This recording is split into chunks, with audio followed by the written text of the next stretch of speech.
Welcome to the series Bums on Seats, where top marketing professionals tell us how they see the world of marketing and advertising. The pitch, the agency pitch, necessary evil, complete waste of time, fundamentally amazing. Where do you come out on that, and what do you see its role as being? Pitching is interesting because obviously with a long agency background, I think pitches are best avoided because most of the agencies that you work with are going to have very talented people in there, and how you really discover that talent and motivate that talent is the really important thing.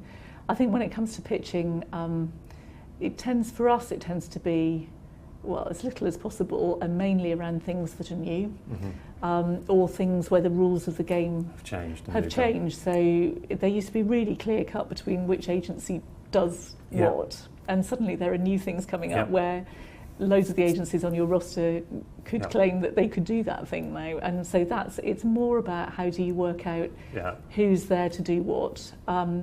If you'd asked me that question probably 18 months, 2 years ago, I would have said it was a necessary evil. But I've had to go through, several pitches over the last couple of years, and actually I now am firmly of the conclusion that I think the traditional pitch is a waste of time for everyone. I really do believe that now, and I feel slightly guilty and very sorry, for agencies that I've made go through traditional pitches before. I think it's such an artificial situation that you just can't get an accurate measure of each other. I think it's a two-way thing. I think the agency can't get an accurate measure of you as a prospective client.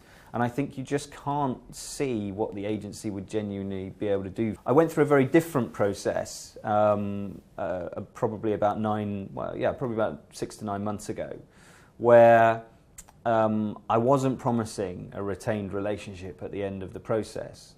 So straight away, the incentive to kind of overcommit was not there.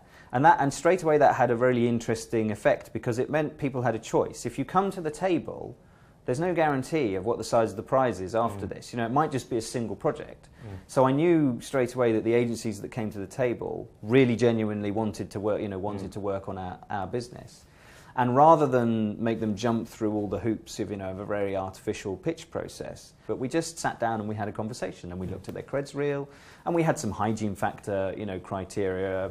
Have you worked with a broadcaster before? All that kind of stuff. Probably towards the necessary evil. I think it's an important part of ensuring that you're getting the very, very best creative. Well, if it's a creative agency, best creative, or the best media planning agency, or whatever it happens to be. I think as a business, if you want to stay at the forefront, if you want to be driving the business ahead of all of your competition, you have to have the very best. Do you feel sorry for agencies in pitches? I think it works both ways. I think if you've already got the business, then you're challenged to make sure that you're always being on the front foot, you're always searching for opportunities, and you're never sitting back in your comfort zone. And it gives the opportunity to go and get new business. So, no. So from us here at Team Darwin, thanks for watching. See you next time.